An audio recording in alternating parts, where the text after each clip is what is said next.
자, 이번엔 보낭칠 이노큐입니다. 여러분, 최근에 구매 후기를 읽어보겠습니다. 네. 육아 중인 아내 수면의 질이 엄청나게 좋아졌습니다.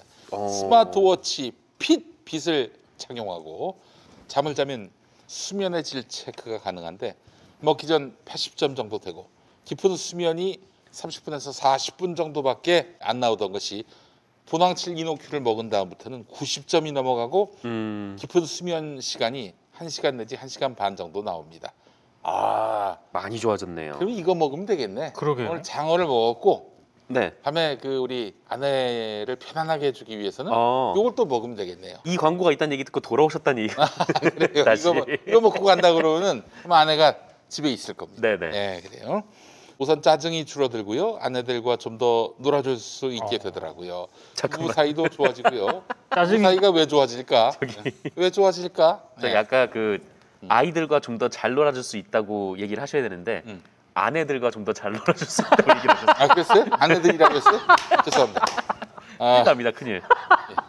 무슨 생각을 하는 겁니까? 아이들과 좀 더 잘 놀아줄 수 있게 되더군요. 부부 사이도 좋아지고요. 완전히 강추합니다. 바로 잠드는 건 아닌데 깊은 잠이 늘어납니다. 사는 게 참 좋아집니다. 그게 중요하죠. 잠이 부족한 분들 많지만 보통은 잠잘 시간이 부족해서가 아니라 꿀잠을 잘 수 있는 몸 상태가 아닌 분들이 많습니다. 보낭칠 이노큐는 자고 싶어도 쉽게 잠들지 못하고 잠이 들어도 자주 깨서 개운치 않은 분들을 위한 제품이 되겠습니다. 특히 수면제를 장기간 복용 중이거나 수면제 복용을 고민하는 분들께 보낭칠 이노큐를 적극 추천합니다. 왜냐하면 수면제가 가져오는 부작용, 금단 현상이라든지 우울증 같은 것, 부작용이 매우 심각하다고 알려졌기 때문이에요. 보낭칠 이노큐는 제주산 황칠나무와 오가피를 주 원료로 만들어서 몸에 부작용이 없는 생약 성분입니다. 잠 때문에 고통받는 분들 딱 한 달 동안만 보낭칠 이노큐를 잠자리 들기 전에 따뜻한 물에 타서 드셔보시기 바랍니다. 오직 김용민닷컴에서만 압도적 최저가로 판매 중입니다. 정가가 8만 원인데 이 한 박스가 네네. 인터넷 최저가는 59,900원.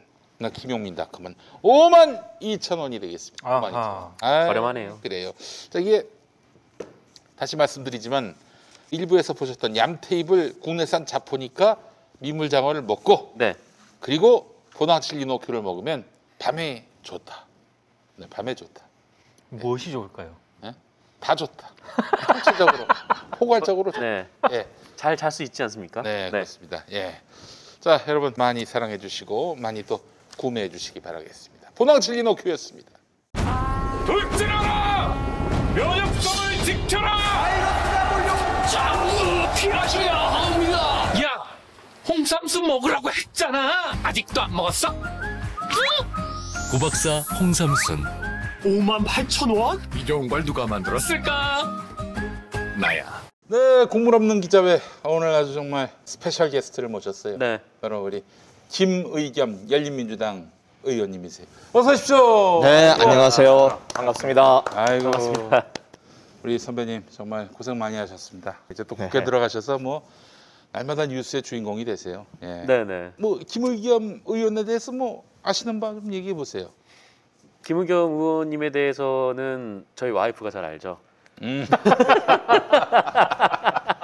와이프가 이제 한결에 계시고. 네네. 예, 알겠습니다. 아, 그러신가요? 네. 박수진 투. 박수진 기자가 아, 네. 네네네. 저희 와이프입니다. A가 네. 있고 B가 있죠. 어, A는 퇴사하셨고. 제 와이프가 있는지 모르겠네. 더 잘하세요. 알지, 내 한결에 출입이 벌써 2009년부터니까. 그렇죠. 네. 네, 저희 와이프가 국정농단 이제 취재를 할 때 우병우 운전병 관련된 보도를 한 적이 있었는데 그때 이제 당시 이제 김의겸 선배가 전화를 해주셔서 격려를 해주셨다고. 전문가시니까. 그때 이제 굉장히 좀 마음속에 좀 감동을 했다고 막 그렇게 얘기를 하더라고요. 아유, 네. 그래요. 예. 자, 우리 민동기 기자님, 네. 우리 김의겸 의원 어떻게 평가하시고 아세요? 한겨레 시절부터 저는 뭐 음, 칼럼 자주 읽었고요. 음, 그리고 창비에서 음. 지금은 이제 박성재 MBC 사장이 쓴 책이 하나 있어요. 창비에서 창비에서. 언론개혁과 관련된. 그리고 또 검찰개혁과 관련된 책 뭐 이런 것들이 있어요. 저는 이제 그 책 속에서 김의겸 의원님 얘기를 이제 많이 들었죠. 그때부터. 네. 고맙습니다. 네. 아이, 그래요. 정말 너무너무 필요한 분이 지금 국회에 계세요. 언론개혁과 관련해서 그동안 우리 저 열린민주당 의원들 다 일당백하고 계시지만은 그래도 최고 전문가가 들어가셨으니 네네. 얼마나 참 기대가 큰지 모르겠습니다. 그 기대가 굉장히 무거우시죠? 네, 어깨가 좀 무겁습니다. 네. 또 게다가 들어가시자마자 포털 관련한 법안을 제시하셨고 그래서 많은 분들의 기대를 자아내고 있는데 제가 일부 얘기하다가 네, 어떤 얘기하다 말았냐면은 제가 제안하는 게 네, 지금 저 TV조선 등 종편은 못 없앤다 현실적으로 그러니 이쪽 종편도 하나 만들자. 그게 네, 네. 진짜 실질적인 여론의 다양성을 보장하는 거 아니냐 이런 얘기인데 터무니없는 얘기인가요? 아니요, 충분히 검토해볼 만한 사항이라고 생각을 합니다. 네. 그러니까 몇 군데 등록 허가제를 해서 네네네. MB 때 말하자면 네 군데에 특혜를 준 거 아닙니까? 네, 그렇죠. 네. 그렇게 특정 업체에 특혜를 주지 말고 아예 그냥 문호를 다 개방해서 아, 네, 자격이 있는 곳은 다 들어오는 걸 그것도 한 방법이다. 라고 하는 것을 한상혁 방통위원장께서 한번 공개적으로 인터뷰를 하신 적이 이게 있으세요. 무슨 얘기냐면 보도는 허락을 받아야 되거든. 그렇죠. 맞아요. 그럴 거 없이 보도 영향이 있는 데 해라. 우리가 뭐 차단하지 않겠다. 이런 거 아닙니까? 네, 그렇죠.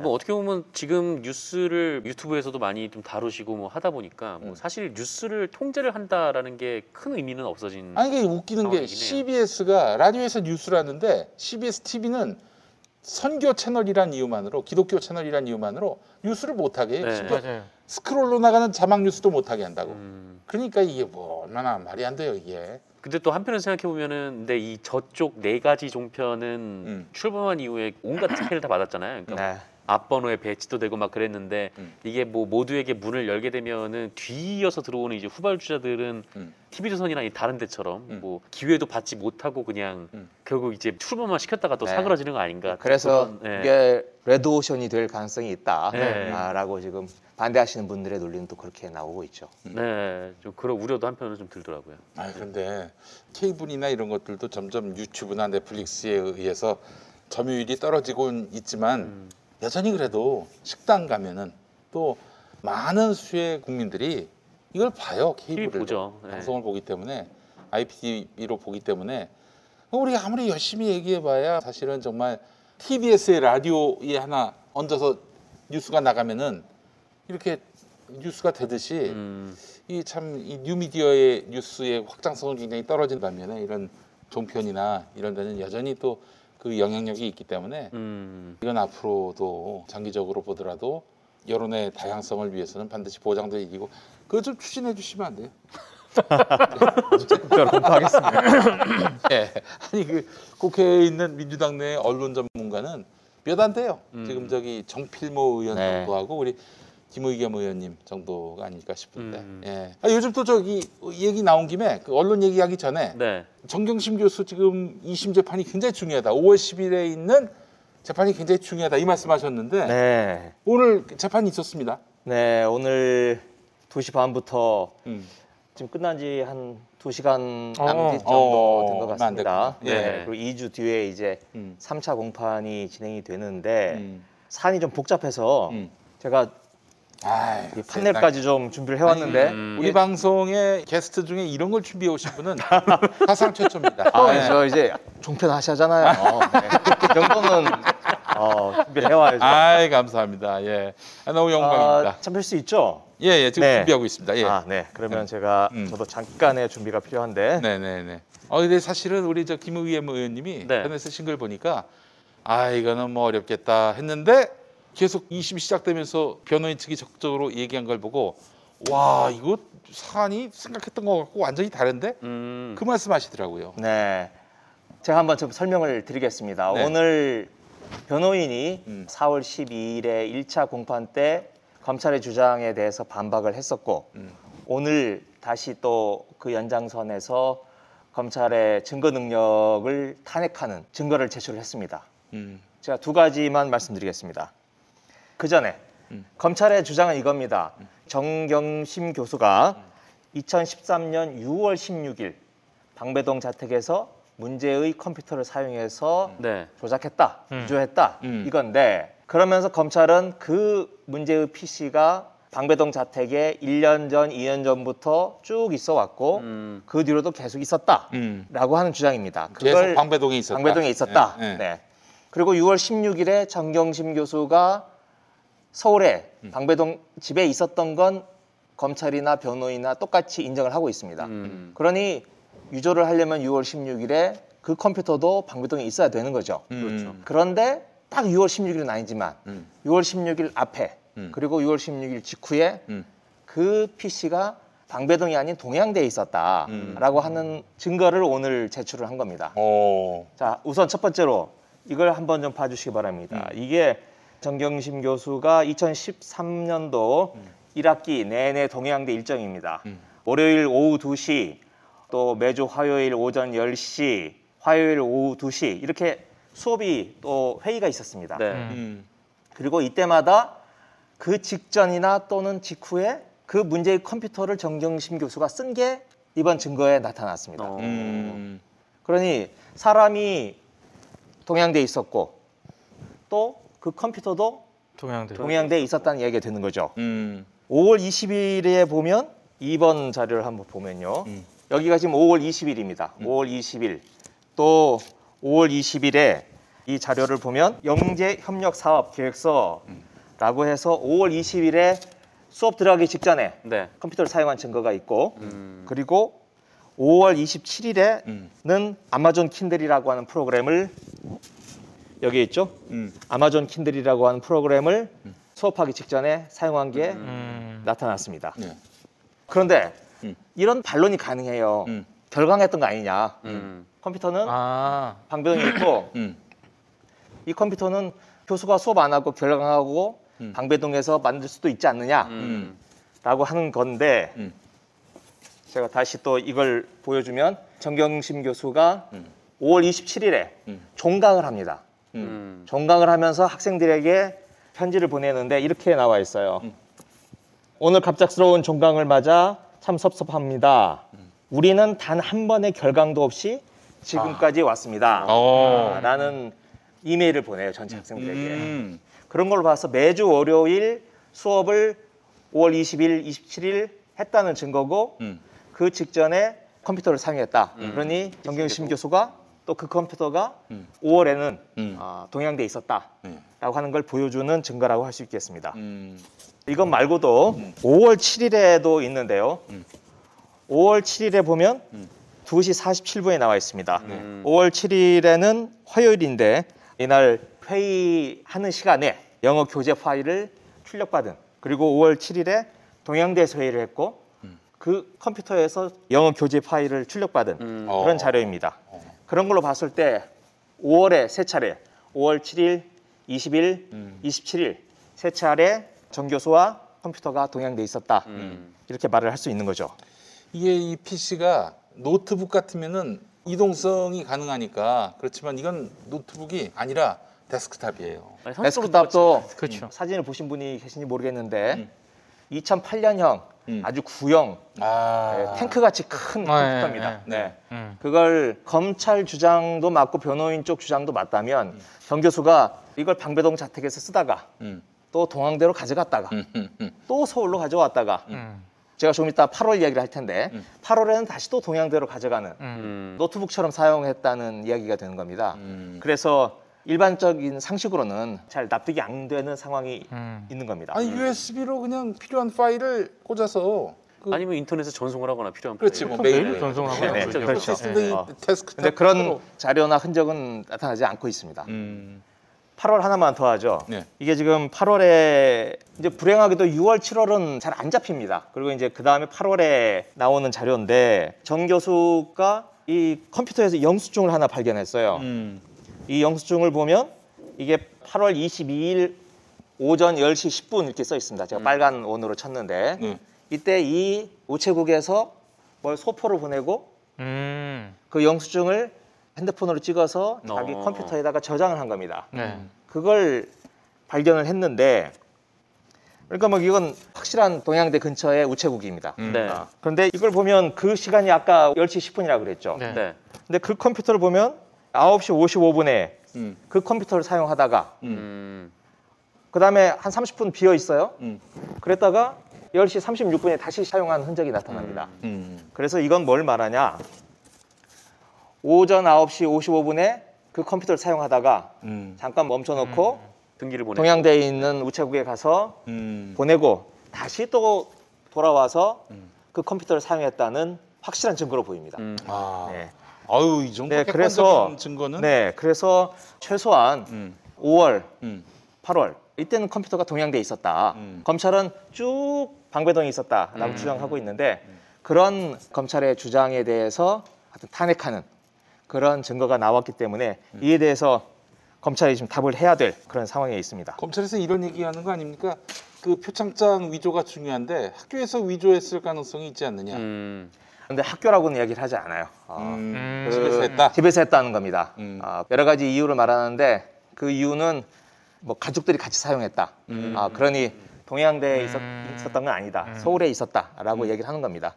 그래서 검찰의 주장이 성립을 하려면 아까도 다시 말씀드렸듯이 이 무거운 컴퓨터를 들고 동양대와 서울을 정 교수가 수시로 다니면서 노트북까지 들고 다녀야 된다라고 하는 상황이어서 다음 기일에 검찰이 또 뭐라고 얘기를 할지. 오늘은 뭐 따로 해명한 게 없었군요. 네, 아니 오늘도 제가 직접 법정에 들어가 보지 못하고 저희 보좌진들이 구경하게 한 뒤에 저에게 연락을 하도록 했는데 하여튼 뭐 그렇더라도 6월 16일은 서울에서 그 컴퓨터를 정 교수가 작동한 거 아니냐, 그건 틀림없는 사실 아니냐, 이렇게 지금 검찰이 얘기를 하고 있다고 합니다. 하여간 검찰이 확실한 거는 자기들에게 불리한 증거, 정경심 교수에게 유리한 증거를 감췄다는 거예요 그동안. 그 객관의 의무를 지금 그렇죠, 네. 위배한 네. 거죠. 예. 네. 그래서 이것만 보더라도 이거는 검찰이 이건 굉장히 그 자기들에게 유리한 정보만 앞세웠던 것이다. 이렇게 볼 수 있는 것이고, 이렇게 된다면은 이거는 좀 2심 재판 가가지고 뭐 좀 상황이 반전될 가능성이 있지 않는가. 반전되면은 그렇게 해서 만약에 무죄로 나온다 그러면 이거 진짜 윤석열 검찰에게는 치명타 아니겠습니까? 네, 뭐 제가 유무죄는 이제 모든 걸 다 따져봐야 되기 때문에 단정을 지을 수 없습니다. 하지만 여러 가지 인턴 문제라든지 그걸 뭐 과장을 했다든지 허위 기재를 했다든지 다른 문제도 있지 않습니까? 네네. 뭐 단국대 의대 뭐 등등. 근데 제가 뭐 다른 부분까지는 판단할 능력이 없고요.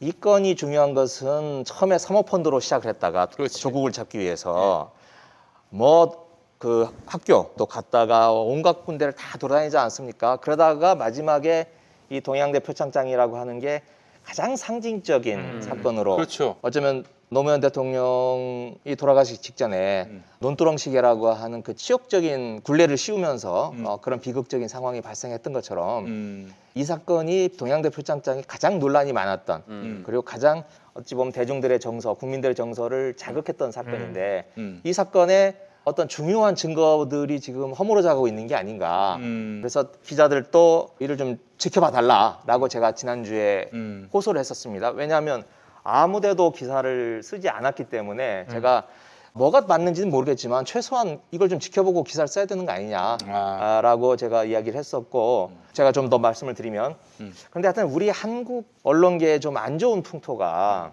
검찰이 기소를 할 때는 굳이 이 사건뿐만이 아니라 네. 모든 사건에 있어서 검찰이 기소를 할 때는 검찰의 주장을 다 받아들여서 이미 유죄를 확정짓는 기사를 써요. 네. 그러나 정작 재판에 가서 변호인이 반론을 하고 반박되는 증거를 내고 이 복잡한 상황이 들어가면 네. 잘해봐 일당 기사 한 줄 쓰고 그냥 넘어가는 이런 게 너무나 비일비재합니다. 이게 미국의 상황하고 너무 좀 다른데, 좀 미국의 왜 오제이 심슨 사건이라고들 기억을 하실 겁니다. 네. 운동선수가 자기 아내를 살해한 혐의로 경찰에 붙잡히고 이제 재판이 붙여졌는데 이미 그때 빼도 박도 못한다, 완전한 범인이다 이렇게 돼 있었어요. 그런데 재판 과정을 다 미국 언론들은 보도를 하고 중요한 증거가 나올 때마다 또 그걸 대서특필을 합니다. 그래서 그때 가장 결정적이었던 게 오제이 심슨이 범행에 사용했다라고 하는 장갑. 네. 장갑을 막상 법정에서 끼워보니 작아요. 손이 안 들어가. 그래서 그때 그 재판이 확 뒤집어졌거든요. 그런데 미국 언론의 보도 관행을 보면 그런 세세한 것까지 다 법정에서 제출되는 증거, 법정에서 변호인이 하는 이야기들을 아주 구체적으로 보도를 해서 재판 자체가 국민들의 관심을 가지고 평가할 수 있는 장이 되는데, 우리는 이미 그 전에 그저 피고인을 기소하는 한쪽 주장임에도 불구하고 그걸 다 그냥 모든 것의 진실인 양 그때 다 푸닥거리를 다 해버리고 막상 법원에 가서는 별 얘기를 하지 않아요. 추적도 하지 않고 그리고 검찰 기자들 관행도 대개 일진들은 이제 좀 한 10년 넘는 고참 기자들이 하고 법원은 그냥 입사한 지 1, 2년밖에 안 되는 신참 기자들을 배치합니다. 경찰서를 한번 돌았던 친구들.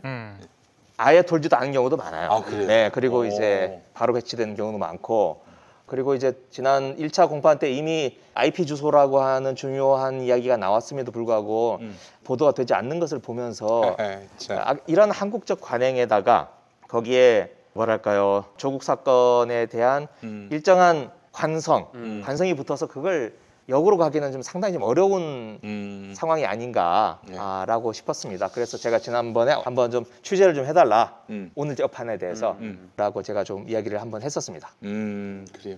아니 실제로 그 김태현 기자라고 아주경제 그 양반이 1심 내내 갔는데 너무 진기한 상황을 봤다는 거예요. 1심에서 주로 공판이 있으면 아침에는 검찰이 이제 주도권을 갖고 오후에는 이제 변호인이 주도권을 갖는데 기자들이 오전만 참석하고 오후는 자기밖에 없다는 거야 한마디로 얘기해서. 그러니 검찰 유리한 얘기만 쓰는 거지 일부러 그랬는지는 모르겠어요. 그러나 일부러 그러지는 않았을 겁니다. 그 되게 이제 그렇게 되면 기자들이 너무 많은 기자들이 한꺼번에 들어가서 할 경우에는 어찌 보면 좀 인력 낭비일 수도 있고 특히 좀 코로나가 있으니 많은 기자들이 다 들어갈 수는 없고 그러니 이제 풀 기자로 해서 들어가서 그걸 지켜보는데 풀 기자로 하면 진행 상황을 컴퓨터로 쳐서 보내주면 문자로 보는 거하고 법정에서 생생하게 구현되는 걸 보는 거하고는 또 틀리죠. 오전엔 다 있대요. 오전엔 다 있는데 오후에는 없대. 이제 오후엔 또 기사 써야 되니까. 아니 그 마감 시간이 얼마 다 보고 기사를 써야지. 그리고 저도 이제 그걸 굉장히 많이 생각을 해봤는데 왜 그럴까? 방금 김 의원님이 얘기하신 그런 관행도 있는데 검찰은 기소를 할 때 일단 검찰 기자단이 있잖아요. 그래서 보도자료 및 백브리핑을 합니다. 그러면 기자들이 기사 쓰기 좋게 딱 키워드가 뭐고 포인트가 뭐고 이런 걸 다 얘기를 해줘요. 근데 재판은 공판은 그런 게 없어요. 기자들이 처음부터 끝까지 그걸 다 취재를 해야 되는 거예요. 기사 안 나와요. 네, 그런 이제 편의성에다가 예전 독재 시대 특히 이제 공안 사건 같은 거 검사의 공소장을 그냥 그대로 판사가 따다 붙여서 컨트롤 C, 컨트롤 V, 컨트롤 C, 컨트롤 V 하던 그런 시대가 있었습니다. 그러니 뭐 검찰 기소 내용이 그대로 판결문으로 나오는데 굳이 재판을 지켜볼 필요가 없는 거죠. 그런 관행이 한국 사회에 오랫동안 굳어지면서 이런 관성이 나온 게 아닌가 그런 생각도 해봅니다. 알겠습니다. 자 오늘 그래서 사실 이 이야기가 언론과 무관하지 않은 사안이에요. 그 사안을 갖고 저희가 함께 이야기를 나눠봤고요.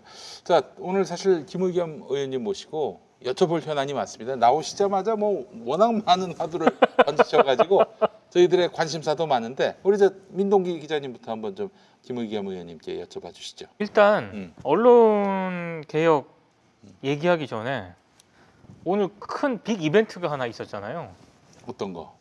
취임 4주년. 네네. 그거와 관련해서 좀 어떻게 전반적으로 보셨는지 일단 그 얘기 좀 먼저 해주시면 좋을 것 같아요. 네. 그 11시부터 있었죠. 그걸 제가 그때는 못 보고 직후에 글로 이렇게 봤는데 첫 느낌이 아 이거 대통령의 육필이구나. 직접 쓰신 거예요? 네, 이거 직접 쓰셨구나. 그런 느낌이 확 왔습니다. 그 이유는 사용되는 단어, 논리 전개, 대통령의 각오 이런 것들이 뭐 길지 않은 시간이지만 제가 곁에서 지켜보면서 아 이건 대통령께서 물론 참모의 도움을 받았겠지만 그래도 어느 정도 받느냐는 완전히 다른 이야기인데 이건 처음부터 대통령께서 직접 쓰시고 마무리를 하셨구나 이런 느낌이 왔습니다. 첫 번째로 첫 문장이 이렇게 시작합니다. 임기 1년이 남았습니다. 대개 우리가 4년 차 이렇게 얘기를 하지 않습니까? 4주년을 맞았다. 맞아요. 그러면 이제 4년이 지났습니다. 라고 하면서 지나온 4년에 대한 평가, 회고 이런 이야기를 하게 되는데 대통령 그런 이야기를 하지 않으셨어요. 오히려 1년이 남았습니다. 앞날을 보면서 이야기를 하셨다는 거죠. 그래서 지난 4년에 대한 회고 평가보다는 앞으로 남은 1년에 대한 집중, 지금 현재 해야 될 과제 여기에 대해서 집중을 하셨고, 그리고 마지막 부분에 모든 평가는 국민과 역사에 맡기고 마지막까지 헌신하겠습니다 라고 하는 데서 어떤 절박감과 각오 이런 걸 좀 느낄 수 있었습니다. 네, 한마디만 덧붙이자면 그러면서도 이제 기자들과의 문답 과정에서 그런 말씀을 하셨어요. 항상 유비와 불안을 증폭시키고 갈등이나 분열을 조장하는 그런 행태가 있다. 이렇게 따끔하게 한 말씀 하셨는데 야당이나 조중동에 대해서 또 불편한 심기를 그런 식으로 나타내신 거라고 보여집니다. 그런 말을 하면 얘네들이 긴장을 하거나 각성을 하거나 그러면 좋을 텐데 그런 것 같지는 않고 그러니까요. 뭔가 좀 강력한 스트라이크를 한번 좀 보여주실 필요가 있지 않을까들 많이들 또 기대하고 계시는 것 같은데 그래요. 아니 보시니까 저는 그 처음에 연설할 때는 그나마 좀 담담하게 하셨는데 기자들과 질의응답하는 과정에서는 약간의 어떤 그 전에는 잘 보이지 않았던 대통령으로서의 어떤 솔직한 얘기라든가 약간 감정 같은 게 조금 드러난다고 저는 좀 느꼈거든요. 또 어떻게 보셨어요? 원래 감정이 있으신 분이죠. 근데 그게 굉장히 절제돼서 나오잖아요. 그런데 그걸 누르고 참고 많은 분들이 보는 앞에서는 그렇게 항상 하시죠. 그게 대통령의 어떤 안정감을 가져오고 또 많은 국민들이 대통령을 지지해왔던 어떤 주요한 측면이라고 생각을 합니다. 근데 뭐 이번에 더 드러났다라고까지는 저는 생각은 하지 않고요. 그러나 몇몇 잘 안 쓰시던 단어들이 좀 있었죠. 특히 부동산 문제에 대해서 뭐라고 할 말이 없다라든지 죽비를 맞았다 뭐 이런 정도는 그동안 대통령께서 쓰시던 표현 중에는 최고강도 표현 아니었나 저도 그렇게는 생각을 하고 있습니다. 그래요. 자, 또 이제 언론 개혁 관련해 가지고요. 가장 궁금했던 것 중에 하나가 공공 포털 그 문제를 계속 강조를 하시지 않습니까? 네. 근데 여기서 이제 국물 없는 기자회에서도 끊임없이 포털의 문제점을 지적을 해왔고 이 포털의 이런 문제점을 개선하기 위한 뭔가 대책이 필요하다. 이런 부분들은 저희도 계속 얘기를 하고 있는데 근데 이게 과연 공공 포털이 포털의 문제점을 극복을 제대로 할 수 있을까? 또 하나의 어떤 괴물을 만드는 건 아닐까? 분명히 이런 우려도 나오거든요. 아마 많이 지적도 나왔을 거고 문제 제기도 받았을 거고 거기에 대해서도 의원님이 아마 여러 얘기도 하셨을 것 같은데 실제로 이런 우려에 대해서는 어떤 생각이신가요? 그러니까 그 중에서 어떤 점을 제일 좀 문제점으로 느끼세요? 그러니까 이를테면 공공 포털을 만들지 않습니까? 그러면 공공 포털을 만들었을 때 운영이라든가 이런 것들을 이 위원회를 구성하든 뭐 운영위원회를 구성하든 만들어야 되잖아요. 그러면 이 운영이라든가 운영위원회라든가 이거의 독립성을 어떻게 보장을 할 것인가? 그러면 그냥 막연하게 드는 생각은 지금 뭐 KBS라든가 KBS 이사회나 MBC 박문진이나 방통위원회나 방송통신심의위원회나 어떤 이런 식으로 또 정치권에서 추천을 하고 여야 비율로 추천을 하고 뭐 이런 식으로 간다는 건가? 그렇게 되면은 지금의 어떤 문제점이 고스란히 거기로 반영이 될 텐데 이런 일단 부분들. 제가 생각하고 있는 방안은 지금 말씀하시는 이사회 같은 경우에는 정부의 입김이 직접적으로 미치고 선발권을 가지고 있지 않습니까? 임명권을. 그런데 지금 제가 생각하고 있는 편집위원회인데 일종의 편집위원회는 우선 언론계가 제일 들어가고요. 그다음에 학계, 그다음에 시민사회 이런 정도로 세 개의 축이 중심이 돼서 편집위원회를 만든다. 그리고 그 편집위원회 구성은 자율적으로 한번 그 3개의 세력 이게 자율적으로 한번 만들어 봐라 라고 정부가 첫 밑자락을 깔아주는 정도에서 그친다는 거고요. 그리고 그 편집위원회가 만들어지더라도 그 편집위원회가 메인 화면에 내보낼 기사, 그렇죠, 대문. 네이버 같은 경우는 한 5개 내지 6개 정도 있지 않습니까? 그런 것들을 어떤 기사를 그런 대문에 내걸지에 대한 어떤 기준, 원칙 이런 것들을 정하고 하나하나 관습하는 건 아니에요. 그런 원칙 하에서 어찌 보면 기계적 도움을 받을 수밖에 없을 것도 같습니다. 하지만 일단 그렇게 한다는 점. 그래서 정부가 처음에 시동은 걸어줄 수 있는데 그 다음에는 개입하지 않는다는 점을 좀 분명히 하고 싶고요. 아니 근데 이제 제가 봤을 때는 개입을 하는 게 좋지 않을까. 아 이게 자율적으로 뭔가 좀 맡겨 놓으면은 잘하면 좋은데 지금 언론이 또 말씀하신 대로 언론계에서도 뭐 시민단체에서도 그렇게 해서 잘. 네, 그래서 제가 이제 저 바우처하고 공용 포털에 대한 논의는 제가 꺼낸 게 아니고 이미 한 10여 년부터 그쵸. 논의가 있어 왔는데 그냥 주저앉고 말았던 거예요. 네. 그런데 이제 제가 이 개념에다가 바우처 개념을 합친 건데 국민들에게 가입을 하는 사람들에게 예를 들면 10만 원씩을 주자 바우처를. 네. 그래서 그 국민들이 그 바우처를 가지고 자기가 생각하기에 좋은 기사, 필요한 기사, 훌륭한 기사에 그 돈을 쏘는 겁니다. 1,000원이든 10,000원이든. 그러면 예를 들면 500만이 거기에 들어왔다고 칩시다. 네. 그러면 바우처를 가지고 있는 국민들이 매일, 매시각, 매분, 아니 매초 투표 행위를 하는 거예요. 그래서 어찌 보면 이게 정부가 그래서 이제 관제 포탈이라는 얘기도 나오는데 여기 들어오는 국민들이 자발적으로 매일 매시간 투표 행위를 하고 그걸 받는 언론사 입장에서는 매일 매시간 자기가 쓴 기사에 대해서 채점을 받는 그런 일종의 경연장이 지금 벌어지는 거죠. 그러니까 지금 그런 경연장 자체가 없어요. 다 저희 삼성한테 잘 보이느냐, 네네, 안 그렇죠. 보이느냐. 네. 이것만이 그 평가의 잣대일 뿐이지 독자들이 무슨 댓글을 100개, 뭐 100만 개 쓰더라도 신경 안 써 사실. 그리고 어찌 보면 지금의 네이버나 다음 같은 경우에는 이른바 그 이제 집객 행위라 그러죠. 고객을 끌어들이는. 근데 그걸 하기 위해서 굉장히 선정적이고 자극적인 기사를 쓴다는 겁니다. 네. 사실은 그런 기사는 조선일보를 예를 들면 신문에는 안 보여요. 네. 그리고 자기들 사이트에도 아마 저 구석에 있어요. 네. 그런데 그걸 네이버에 보내면 네이버에서는 대문에 걸립니다. 왜냐?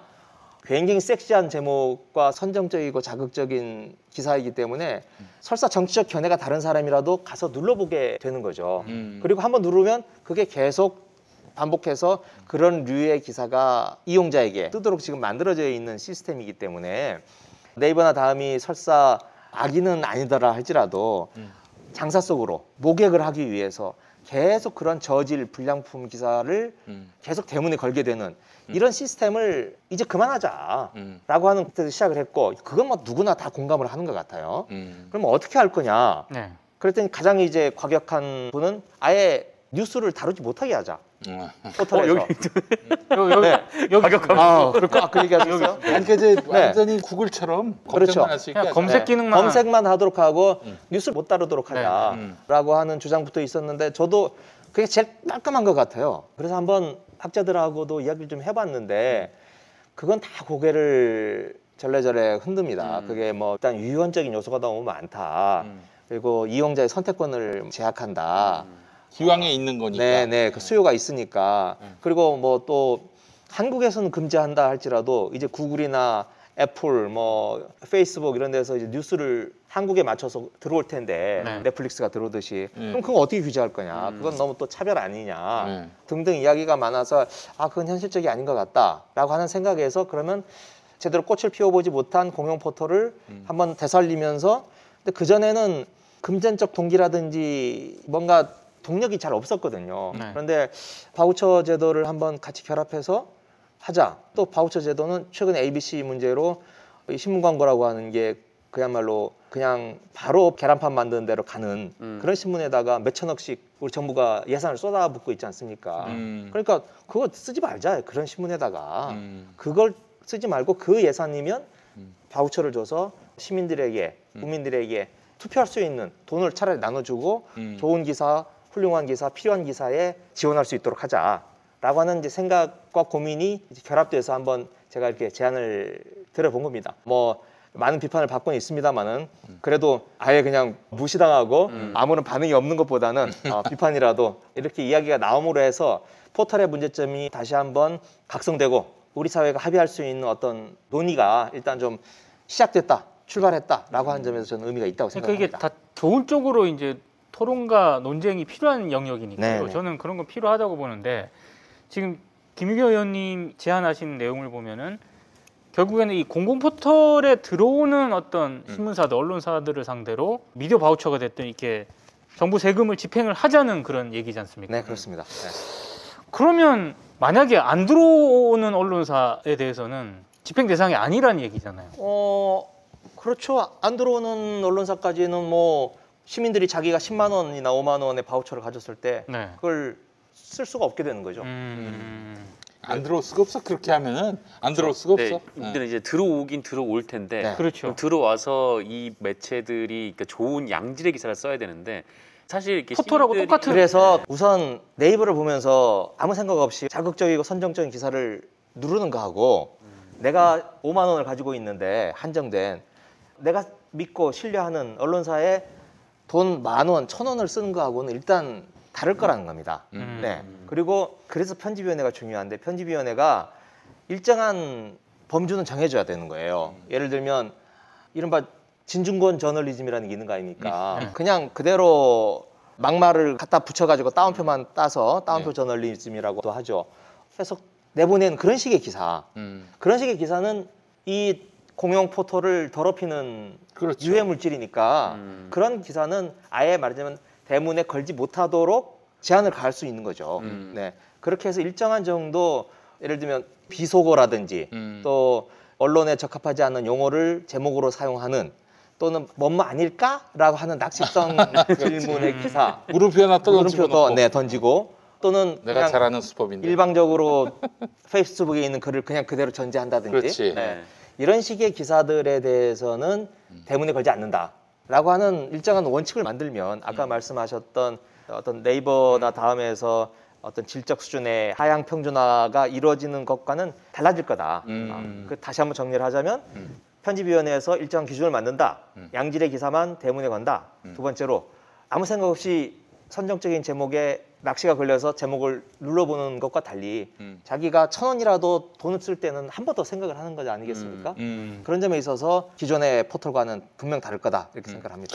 모든 언론들 웬만하면은 모든 언론들이 다 들어올 수 있게 사실 포털에 또 절망하는 이유가 좋은 컨텐츠를 가진 기사인데도 이거 문턱을 쉽지 않죠 넘기가. 넘지 못해요. 기본적으로 신생 언론사들은. 그리고 특히 그 논조가 진보적일수록 더 이 어떤 고개를 넘어가지 못하는 네네. 일이 많이 있어서 거기에 문턱을 두지 않는 이런 방향의 운용 룰도 있었으면 좋겠다는 생각이 듭니다. 예.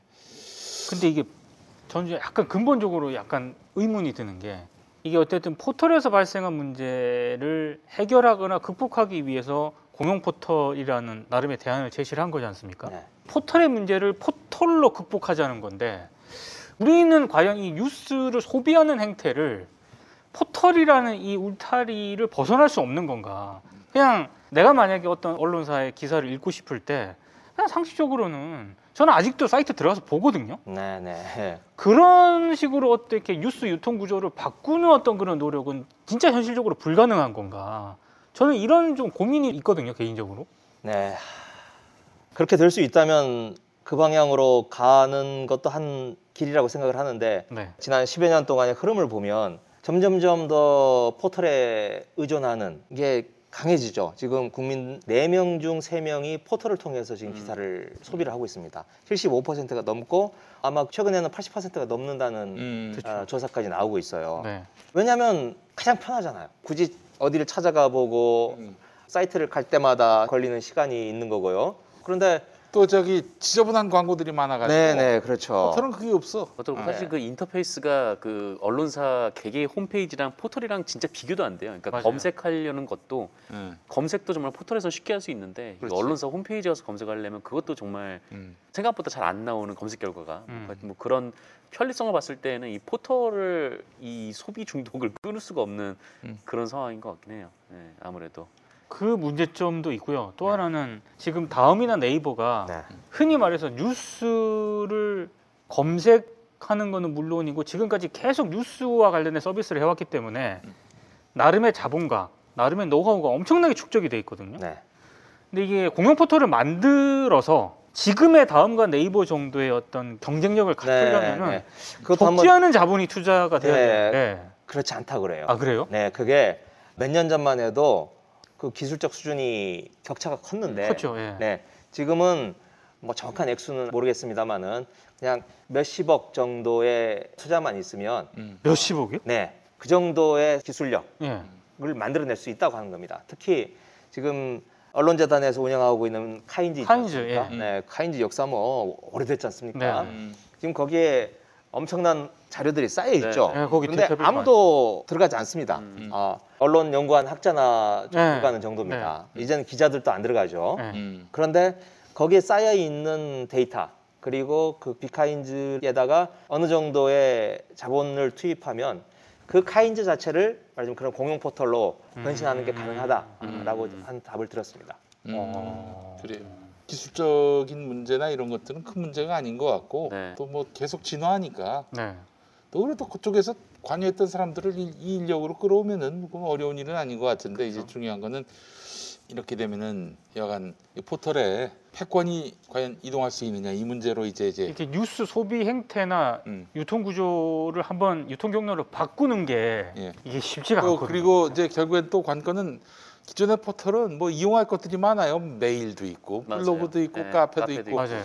단지 뉴스 소비만을 위해서 공영 뉴스 포털로 갈 수 있을 것인가라고 했을 때는 또 상당 부분 제 젊은 친구들은 그래서 웹툰, 쇼핑. 그래서 이제 생각을 하는 게 네. 이제 거기에서 이제 한 발 조금 더 나가서 그래서 지금 네이버 같은 경우에 자체적으로 알고리즘을 해서 대문을 만들지 않습니까? 예를 들면 이름을 그 뉴스1이라고 이름을 붙이면 뉴스2 대문을 또 하나 만들어라. 그래서 거기에 공용 포털 서비스를 뉴스2를 통해서 볼 수 있도록 네. 그건 사기업이기 때문에 그걸 강제할 수 있을까 싶기도 한데 또 워낙 네이버나 다음 이런 데서 정치적으로 이제 논란을 빚고 있으니 한번 신사협정을 맺어서 뉴스1, 뉴스2를 하나는 기존의 자사 만들던 방식대로 만들고 하나는 뉴스2라고 하는 이름으로 공용 포털을 넣으면 포털은 아니죠. 공용 포털 뉴스죠. 그 뉴스를 넣으면 이용자들이 또 내가 뉴스1을 볼지 뉴스2를 볼지 선택을 할 수도 있는 거고 또 포털 회사로서는 그동안 져야 됐던 정치적 부담을 좀 덜 수도 있는 거고 한번 그런 방향은 어떨까 하고 한번 네이버나 다음하고도 한번 제가 한번 좀 이야기를 해볼 생각입니다. 네. 알겠습니다. 우리 저 정상근 기자. 네, 저는 뭐 포털 말고 좀 다른 거를 좀 여쭤보면은 사실 그 문재인 정부 출범 이후에 뭐 많은 분들이 기대를 하셨거든요. 뭐 여러 가지 뭐 개혁도 있지만 특히 이제 언론 개혁 부분에서도 기대를 하셨는데 문재인 정부 초기 때 이제 같이 계셨으니까 문재인 정부 이 청와대에서 좀 대언론 정책을 좀 어떻게 구상을 했었었나요? 좀 과거가 있던 일을 좀 알고 싶더라고요. 저 대변인으로 있었기 때문에 사실 저는 매일 일상에 그냥 쫓기는 입장이었고 그냥 곁눈질로 본 정도입니다. 그런데 저도 그 책임에서 자유로울 수 없는데 전반적으로 언론 개혁 문제에 대해서 준비가 좀 부족했다. 그리고 언론을 개혁한다는 게 뭐 지금 이 검찰 개혁 하나도 이렇게 힘든데 언론 개혁을 한다는 건 그야말로 섭을 지고 불로 뛰어드는 그런 격 아닌가.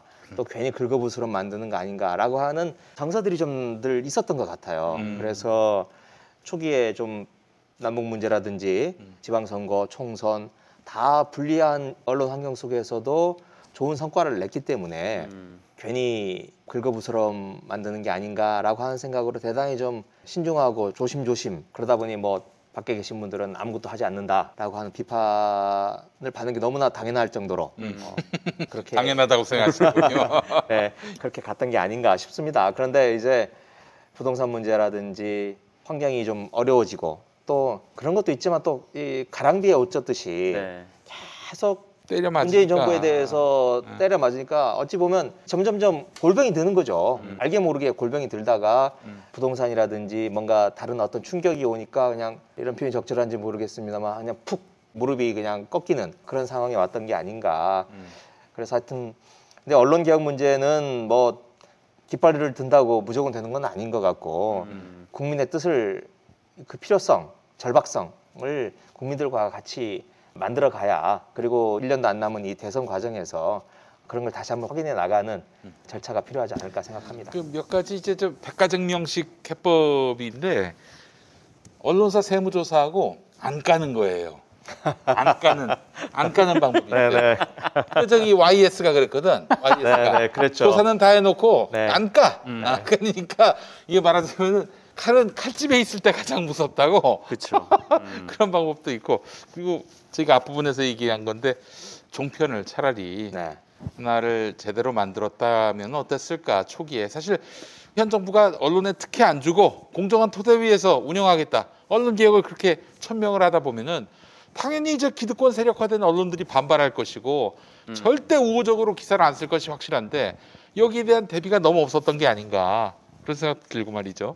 오로지 그냥 공영방송이 정상화되는 거 그거 하나 기대하는 거. 근데 이미 저쪽은 4개의 종편이 만들어져서 언제든 예비군처럼 대기 중인데 너무 이게 전략 자체가 아니했던 게 아닌가 하는 생각도 들고. 그리고 저기 의원님, 제가 지금 김용민이가 그래도 뭐 아주 쓰레기는 아닌데 출연을 아무데도 못 하고 있어요. 근데 김어준도 지금 휘청휘청합니다. 언제 그 바람 앞에 등불이 돼가지고 언제 초가 꺼질지 몰라요. 이런 부분들도 굉장히 좀 너무 많이 해왔던 게 아닌가 하는 생각이 좀 들어요. 그래서 저는 다른 것보다도 민주 종편이나 민주 뉴스 채널들을 이제 만들어 놓고 그렇게 해서 운영할 수 있게 해야 되지 않겠는가. 공영방송 정상화로 해서 공영방송을 이용하면 된다. 이 발상은 대단히 아주 게으르고 참여정부 때 교훈을 얻지 못했다라는 생각이 좀 듭니다. 사실은. 그러니까 저는 의원님 근본적으로는 무슨 생각을 가지고 있냐면요. 포털 네이버 알고리즘에 대해서 굉장히 저도 의심을 해요. 네. 근데 한편으로 의심을 하면서도 또 다른 한편으로는 우리 언론의 환경 자체가 너무 지금 보수 쪽으로 기울어져 있기 때문에 이거는 굳이 의도를 하지 않더라도 보수적인 알고리즘 쪽으로 편향이 될 수밖에 없는 게 아닌가 이런 생각이 들고요.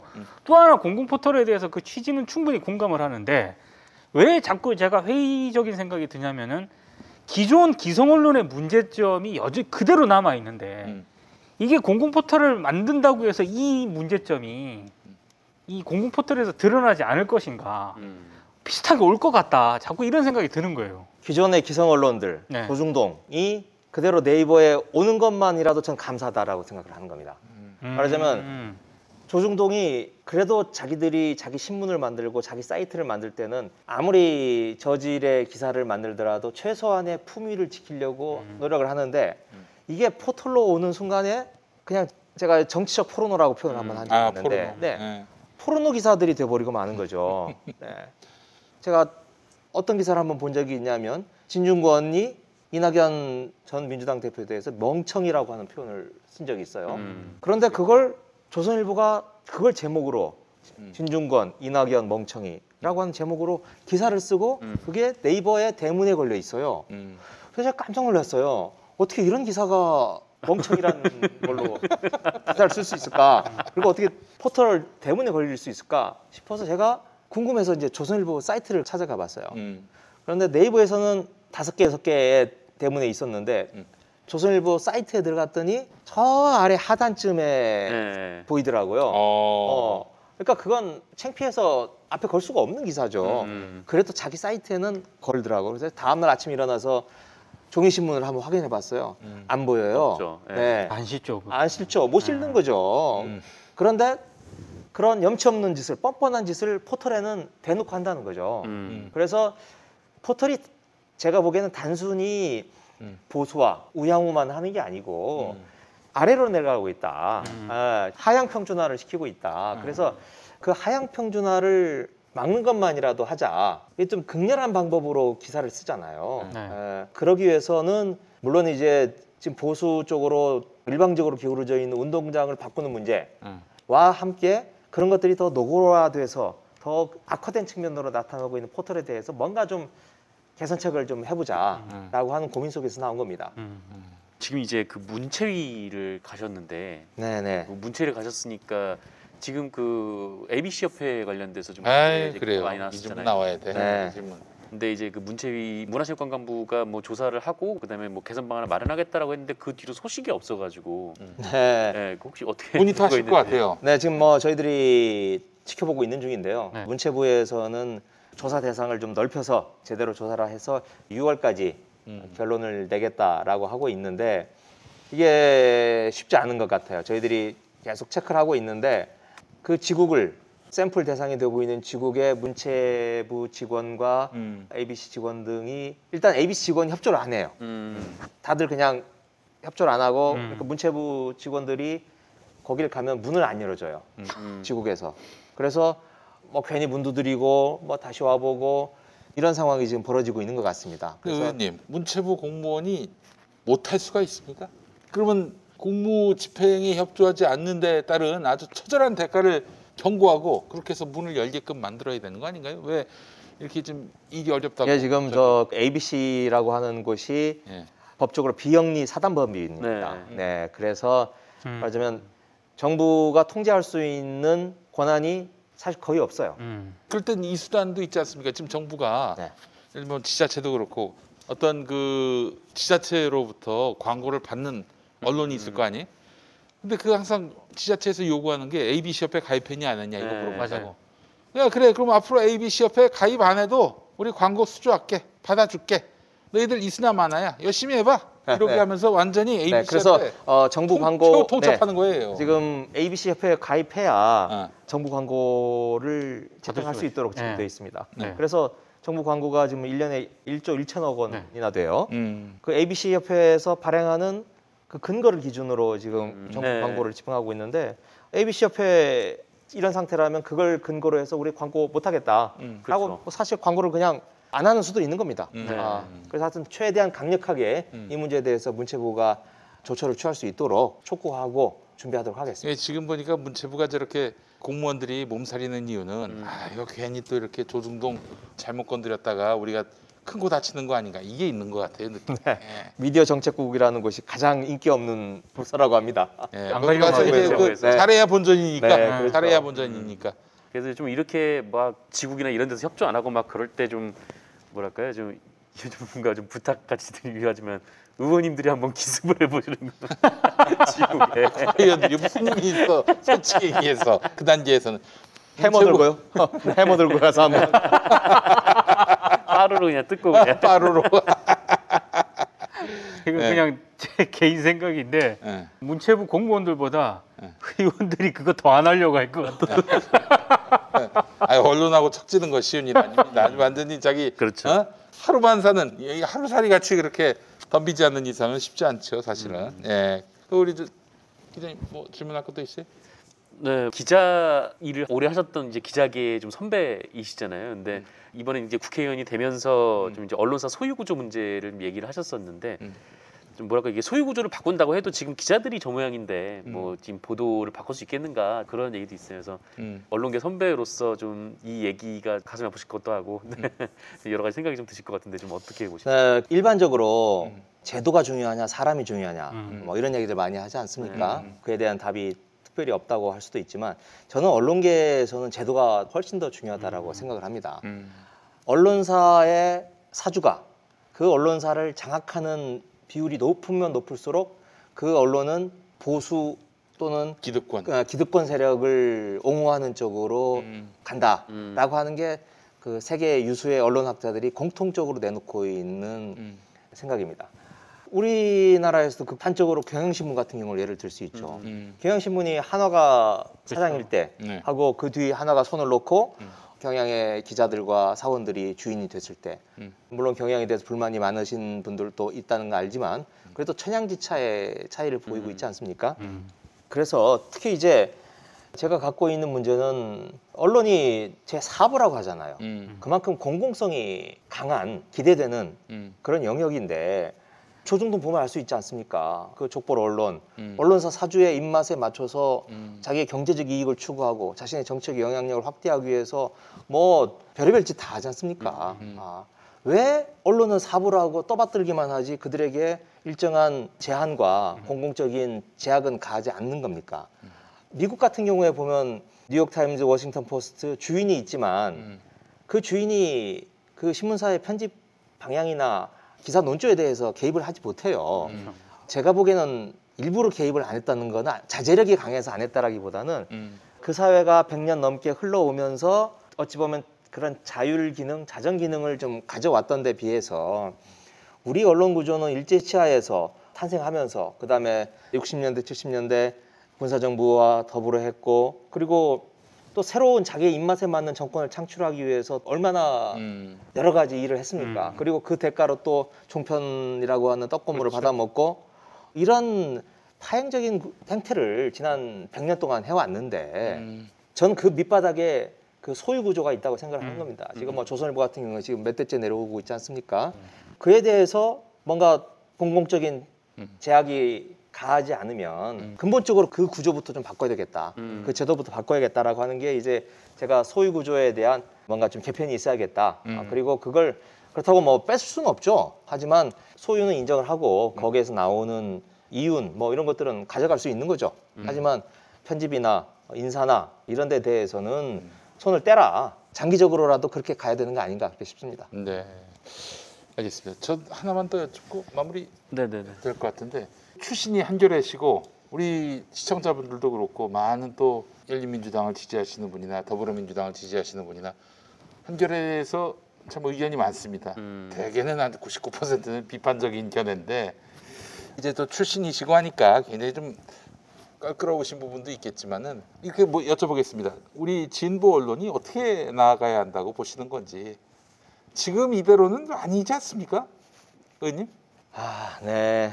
참 어려운 질문인 네, 줄 압니다만은 듣고 오늘 싶었던 오늘 질문, 받았던 질문 중에서 듣고 싶었던 질문 답입니다. 저도 뭐 답이 없는데 하여튼 뭐 기계적 균형 또 어떤 중립, 공정 이런 것들이 어찌 보면 실체가 없는 이야기 수가 있는 경우가 많습니다. 네.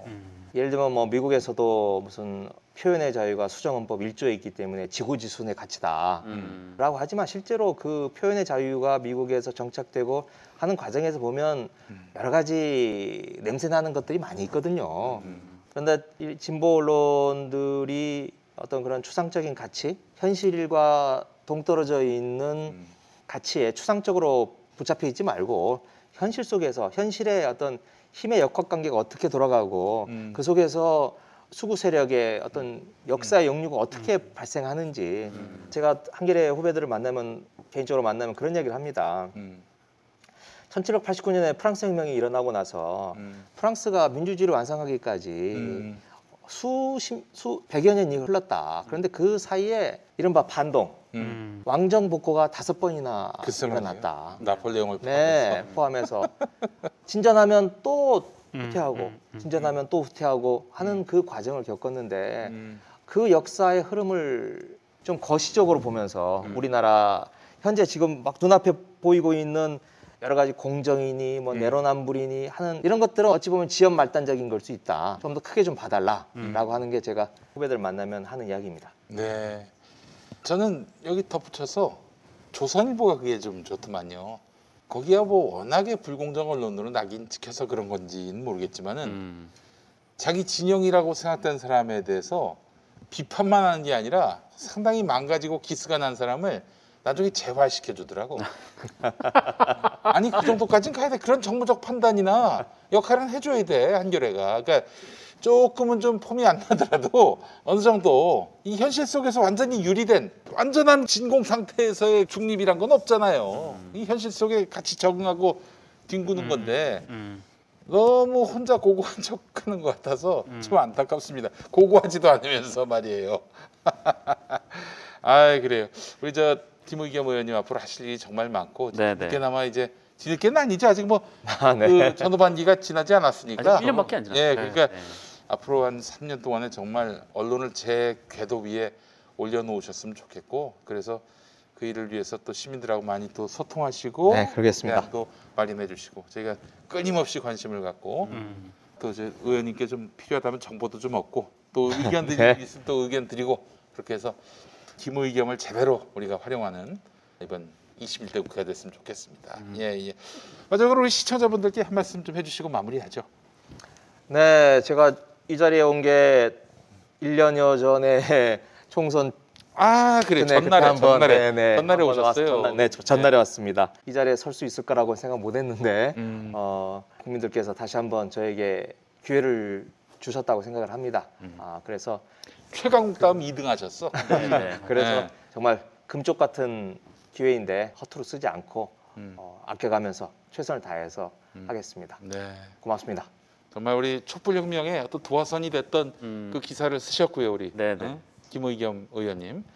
또 이제 촛불정부의 대변인으로서 또 큰 역할을 하셨고 이제 또 열린민주당의 국회의원으로서 언론개혁에 또 앞장서고 계시는데 정말 한 걸음 한 걸음이 주목될 수밖에 없습니다. 그만큼 또 적들도 많아요. 네, 알고 있습니다. 적들도 많지만 또 그 적을 자산으로 여기면서 네. 정진하시는 우리 김의겸 의원님 되셨으면 좋겠다는 생각이 듭니다. 예, 이렇게 마무리할까요? 네. 네, 오늘도 김의겸 의원님 수고 많이 해주셨고 앞으로 더 큰 활약 기대하면서 오늘 국물 없는 기자회 마치겠습니다. 고맙습니다. 고맙습니다. 감사합니다. 고생하셨습니다. 기